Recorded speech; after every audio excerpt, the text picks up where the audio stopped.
Დახავდათ ამერიკაში ყველაზე მეტ ტრეინინგს უტარებდნენ ისე რომ შეუთანხმებლად. მოსამართლეებს, პროკურორებს და ნებისმიერ ყველა საჯარო მოხელეს უცხოეთში კვალიფიკაციის ასამაღლებლად წასვლაც კი აეკრძალებათ. ქართული ოცნება პრაქტიკულად საბჭოთა კავშირის მსგავსად ქვეყნიდან გასვლას და უცხოეთში საქმიანობას უკრძალავს ყველას, ვინც საჯარო სამსახურშია დასაქმებული. თუ მოსამართლეს სურს, რომ ამერიკის საელჩოს ორგანიზებულ სემინარს დაესწროს და კვალიფიკაცია აიმაღლოს, ეს ქართული ოცნების ახალი ინიცირებული კანონით მატერიალურ სიკეთედ ითვლება. და თუ იუსტიციის უმაღლესი საბჭო და საკონსტიტუციო სასამართლოს პლენუმი არ იბრძელებს, მოსამართლე ვერც კვალიფიკაციას აიმაღლებს და უნივერსიტეტში ლექციასაც ვერ ჩაატარებს. Რამდენიმე მოსამართლე გამოვიდა საერთო პოზიციის წინააღმდეგ და აღმოჩნდა, რომ ეს მოსამართლეები იყვნენ სწორედ ისინი, რომლებზეც ყველაზე ხშირად დახავდათ ამერიკაში. ქართული ოცნება ასე მსჯელობს, თუ საელჩო გადაწყვეტს, რომ რომელიმე მოსამართლე მიიწვიოს, ლექციები ჩაუტაროს და უცხო ქვეყნის პრაქტიკა გააცნოს, ეს მათ გადაწყვეტილებებზე გავლენის მოხდენის ერთ-ერთი მექანიზმია. ანუ რეჟიმი ისევ უხილავ ძალას ებრძვის და ცდილობს მოსამართლეებზე გავლენა უფრო მეტად გაზარდოს და დასაჯოს ყველა, ვისაც კლანისგან განსხვავებული აზრი აქვს. ეს არის ერთ-ერთი მექანიზმი, კიდევ ერთი, რომ მოსამართლეები სულ მორჩილებაში ყავდეთ, რატომ? იმიტომ რომ მათ აქვთ რაღაც ეჭვები ალბათ, რომ გარკვეული მოსამართლეთა წრე არ ემორჩილება და შესაძლებელია ამ დასავლურმა აზროვნებამ, დამოუკიდებლობის სურვილმა შეიძლება მათ პრობლემები შეუქმნას.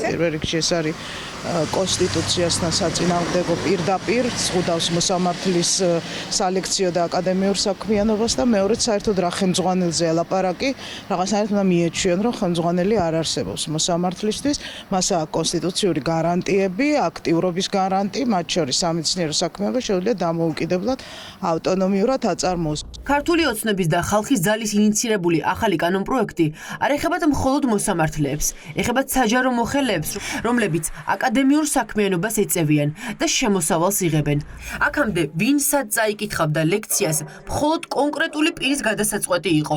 ახლა კი უნივერსიტეტსაც, კი სადაც ლექციების კურსი უნდა აიღონ, დამოუკიდებლად ვეღარ შეარჩევენ და ხელმძღვანელისგან წერილობითი თანხმობა იქნება საჭირო. საქართველო უფრო მოწყვლადი ქვეყანაა, საჯარო სივრცე უნდა იყოს უზრუნველყოფილი იმით, რომ საქართველოს სახელმწიფოში საჯარო სამსახურში რომ მუშაობ, უნდა იყოს დაცული იმისგან, რომ უცხოელებმა არ გადაგიბირონ. როდესაც გააქვს დაუშვათ კვირაში 40 საათი სამუშაო დრო, და ამის შემდეგ კიდევ ზედმეტსაც მუშაობ, ხელმძღვანელმა უნდა განსაზღვროს ეს იქნება იმის შემდეგ ისა უნარიანი სამსახურში მეორე დღეს თუ არ იქნება. მე მჭირდება თუ არა დამატებითი ანაზღაურება ან არა? ანუ ჩემზე კარგად შემახელმოს უნარიანი არ იქნები მეორე დღეს სამსახურისთვის. ამ შემთხვევაში წყვეტს, რა თქმა უნდა. მედიის და არასამთავრობოების შემდეგ საჯარო მოხელეების დრო დადგა. რეპრესიები ქართულმა ოცნებამ მას შემდეგ აამოქმედა, რაც საჯარო მოხელეები ქუჩაში გამოვიდნენ და საქართველოს ევროკავშირში გაწევრიანება ღიად მოითხოვეს. ნაწილი სამსახურიდან გაათავისუფლეს.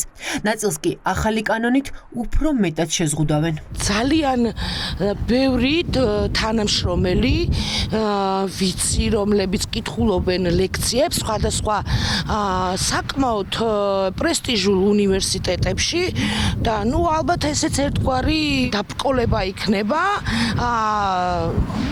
იმისი, რომ უბრალოდ არ გაუშვებს უფროსი. ქვეყნის მტრები ვართ, ვინც თქვათ პეტიციას ხელი მოვაწერ და ვინც ამათ არ ვემხრობი. ესე ვიყურებენ და ალბათ ესეც ერთგვარი ბერკეტი იქნება იმის, რომ იარონ ამათ დაკრულზე.